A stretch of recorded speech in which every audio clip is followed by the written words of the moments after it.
Shalom, izinkan saya untuk mempresentasikan hasil diskusi kami, yaitu UKM Salwakek. Waktu wawancara Sabtu 11 April 2020. Nah, di sini anggota kami, yang pertama Arif Rahman Hidayat, yang kedua Paramita Sari, yang ketiga Sri Walangsari. Nah, di sini profil UKM, nama UKM Salwakek, pendiri Nafisatul Muawana, tahun berdirinya UKM 2014, letak UKM Blok K RT 6, Desa Margomulyo, Kecamatan Rantopulung, produksi kue ulang tahun, kue kering, browsing, atau brownies singkong. Nah, di sini tanya jawab tentang laporan keuangan. Dari manakah modal awal ibu mendirikan usaha ini? Untuk modal awal dari dana sendiri ketika di pertengahan penjualan atau produksi, ibu tersebut mengambil pinjaman di bank untuk pembuatan produksi di tempat. Apakah UKM mengetahui sistem akuntansi? Tahu, tapi masih tahap pembukuan yang sederhana. Terima kasih. Assalamualaikum warahmatullahi wabarakatuh. Salam sejahtera buat kita semua.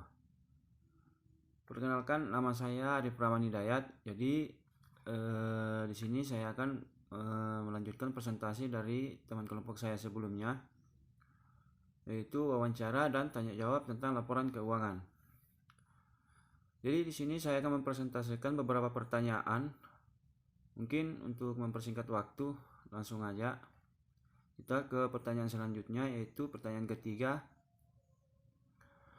Jadi pertanyaan ketiga ini itu data keuangan apa yang dimiliki UKM. Jadi di UKM Salwakek ini itu dia menggunakan data keuangan buku arus kas dan laporan laba rugi. Kenapa demikian? Karena buku arus kas dan laporan laba rugi itu sangat sederhana, makanya dia menggunakan itu. Kita ke pertanyaan keempat, yaitu apakah UKM memiliki bukti pembelian dan apakah bukti tersebut disimpan. Jadi iya, di UKM Salwakek ini itu dia memiliki bukti pembelian dan bukti tersebut akan selalu disimpan. Karena apa? Karena di akhir penulisan laporan keuangan nanti itu akan ada pencocokan dengan bukti pembelian dan dijadikan data, disimpan menjadi data. Itu pertanyaan selanjutnya kelima, yaitu pencatatan dilakukan tiap hari atau tiap bulan. Jadi di UKM Salwakek ini itu pencatatan laporan keuangan itu dilakukan tiap hari. Entah itu pemasukan atau pengeluaran, dia tetap melakukan pencatatan tiap hari. Supaya apa? Supaya tidak terjadi kesalahan dan tidak terjadi ketidakcocokan dengan laporan keuangan nantinya. Dan pertanyaan keenam, yaitu seberapa penting pencatatan laporan keuangan bagi UKM. Jadi bagi UKM Salwakek ini itu pencatatan laporan keuangan itu dia menganggap sangat penting ya. Karena kenapa? Karena dari pencatatan laporan keuangan dia bisa mengontrol usahanya. Dia bisa tahu seberapa persen dia rugi, seberapa persen dia untung per bulannya. Jadi kita langsung ke pertanyaan ketiga, ketujuh. Apakah UKM melakukan pembayaran pajak penjualan? Jadi di UKM Salwakek ini itu tetap melakukan pembayaran pajak penjualan. Namun pembayaran pajak penjualan itu dihitung manual oleh pemilik UKM itu sendiri. Kita ke pertanyaan ke-8. Apakah UKM melakukan perhitungan HPP? Jadi di UKM Salwakek ini itu dia tetap melakukan perhitungan HPP. Karena apa? Karena dari perhitungan HPP itu dia bisa menentukan harga supaya tidak rugi dan tidak kemahalan. Jadi di UKM Salwakek ini itu memiliki beban biaya operasional yang harus dibayarkan. Jadi beban biaya operasional apa aja yang harus dibayarkan selama aktivitas operasional UKM. Jadi ada beberapa ya.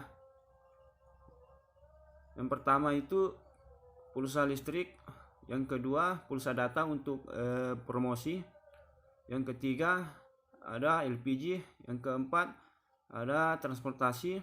Yang kelima, iuran rutin lingkungan. Yang keenam, yaitu plastik. Dan yang ketujuh, yaitu gaji dari pemilik UKM itu sendiri. Jadi mungkin itu yang bisa sampaikan.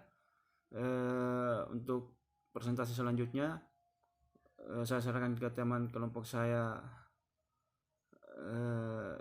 yang lain. Jadi kurang lebihnya mohon dimaafkan.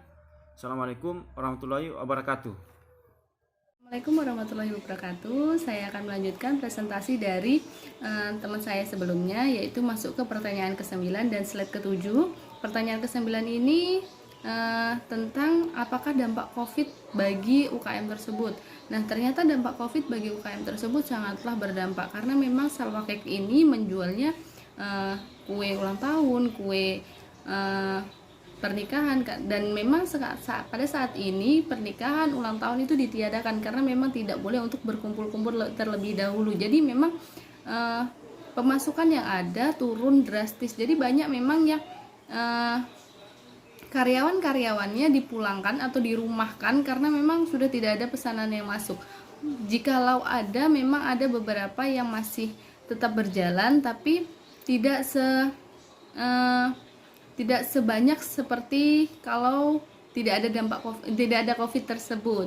Nah, kita masuk ke slide ke-8. Slide ke-8 ini adalah kesimpulan dari wawancara tersebut. Kami mengambil 5 kesimpulan, yaitu yang pertama, si UKM ini, pemilik UKM ini mengerti laporan keuangan.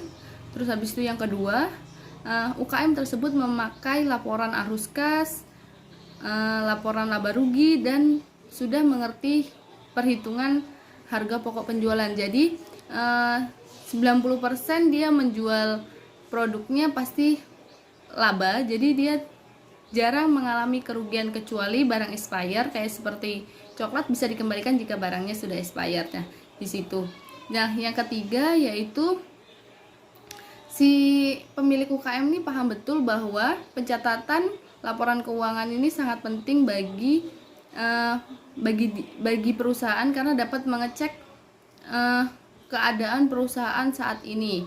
Nah, yang keempat itu karena pencatatannya dilakukan setiap hari, jadi si pemilik paham betul bahwa laporan keuangannya sedang di posisi di mana. Jadi kalau dia di posisi tidak stabil, dia bisa cepat melakukan tindakan agar UKM tersebut bisa terselamatkan. Nah, yang kelima, dampak COVID tersendiri. Nah, dampak COVID tersebut sangatlah berdampak yang sangat-sangat negatif bagi si pemilik UKM tersebut. Nah, kita masuk ke slide ke-9, yaitu contoh laporan arus kas yang dimiliki Salwa Cake tersebut. Kita pakai 2 hari karena kalau kita pakai 1 bulan itu terlalu kepanjangan, jadi kita pakai yang 2 hari.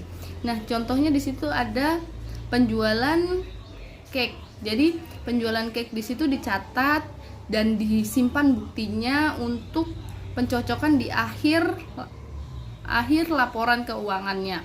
Nah, jadi kalau kenapa disimpan, karena memang untuk pencocokan di akhir agar tidak ada keselisihan. Jadi sekian yang bisa kami sampaikan dari hasil wawancara kami. Kurang dan lebihnya mohon dimaafkan. Jika ada yang ingin dipertanyakan, silakan dipertanyakan. Wassalamualaikum warahmatullahi wabarakatuh.